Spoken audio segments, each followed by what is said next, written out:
विकिपीडियावर वादग्रस्त लिखाण करणाऱ्या लेखकांवर अखेर बदनामीचा गुन्हा दाखल करण्यात आलाय।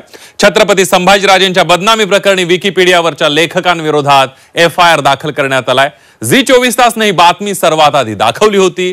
झी 24 तासच्या मोहिमेला यामुळे मोठं यश आलंय। बघूया।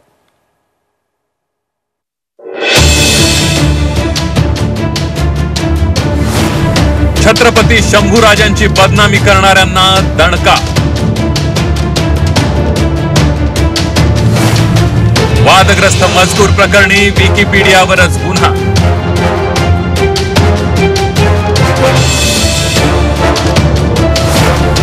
झी 24 तासच्या बातमीचा धमाकेदार इम्पॅक्ट।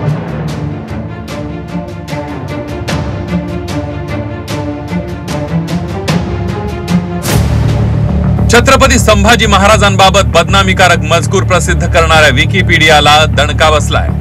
विकिपीडियावर संभाजी महाराजांबाबत बदनामीकारक मजकूर असल्याची बाब झी 24 तासनं निदर्शनास आणून दिली होती। हा बदनामीकारक मजकूर हटवण्यासाठी झी 24 तासनं मोहीमही उघडली। अखेर या मोहिमेला यश आलंय।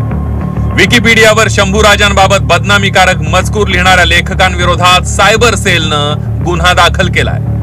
झी 24 तासच्या मोहिमेनंतर भाजपच्या सोशल मीडिया सेलनं तक्रार दाखल केली। या तक्रारीवरून गुन्हा दाखल करण्यात आलाय। सन्माननीय मुख्यमंत्री देवेंद्रजी यांच्या आदेशानुसार आज आम्ही महाराष्ट्र सायबर येथे विकिपीडियाच्या विरोधात आणि त्यावर लिखाण करण्याच्या विरोधात आज गुन्हा दाखल केलेला आहे।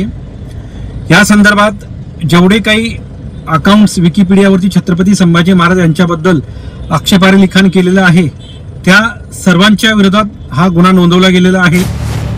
झी 24 तासनं शंभूराजांच्या विकिपीडियावरील बातमी समोर आणली होती। मुख्यमंत्री देवेंद्र फडणवीस यांनी बातमीची दखल घेतली। फडणवीसांनी सायबर आयजी यशस्वी यादव यांना पाचारण केलं। तातडीनं विकिपीडियाला नोटीस बजावण्यात आली। विकिपीडिया विरोधात सायबर सेलमध्ये तक्रार दाखल करण्यात आली। तक्रारीनंतर विकिपीडिया विरोधात गुन्हा दाखल करण्यात आलाय। झी 24 तासनं बदनामीची माहिती समोर आल्यानंतर सरकारनं कठोर कारवाईसाठी हालचाली सुरू केल्या।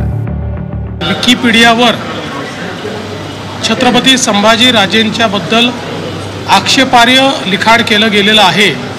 या संदर्भात महाराष्ट्राचे सायबर विभागाचे जे प्रमुख आहेत आयजी सायबर यांना मी सांगितलं आहे की त्यांनी तात्काळ विकिपीडिया किंवा त्याची संबंधित जी यंत्रणा आहे त्यांच्याशी बोलणी करावी आणि त्यांना ते हटवून देण्याकरता त्या ठिकाणी सांगावं।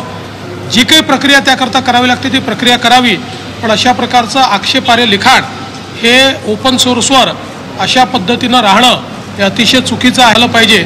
या दृष्टीने सगळी कारवाई करण्याचे आदेश दिलेले आहेत। झी 24 तासनं राबवलेल्या मोहिमेचं सर्व स्तरातून कौतुक करण्यात येत आहे।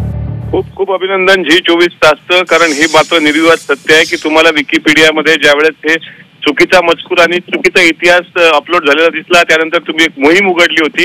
आणि मला आठवतं चांगल्या पद्धतीनं की त्याच वेळेस कॅबिनेटची राज्य मंत्रिमंडळाची बैठक होणार होती आणि मुख्यमंत्र्यांना माहीत पडल्याबरोबर त्यांनी तात्काळ कारवाईचे निर्देश दिले। आज मला वाटते तुमच्या चॅनलवर कळतंय की कोणीतरी त्या सायबरमध्ये गुन्हा दाखल त्याच्यावर केलेला आहे, म्हणजे तक्रार दिलेली आहे।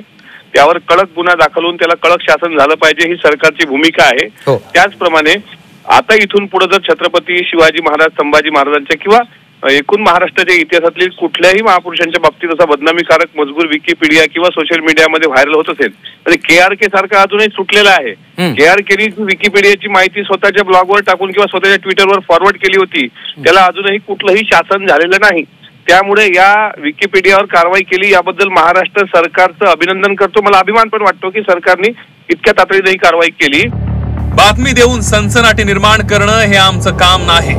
व्यक्ती स्वातंत्र्याच्या नावाखाली विकिपीडिया शंभू महाराजांची बदनामी करत असेल तर ते आम्ही कदापि खपवून घेणार नाही। झी 24 तासने जबाबदार पत्रकारिता करत एक प्रकरण धसास लावलं याचा आम्हाला माध्यम म्हणून समाधान आहे। ओम देशमुख, झी 24 तास, मुंबई।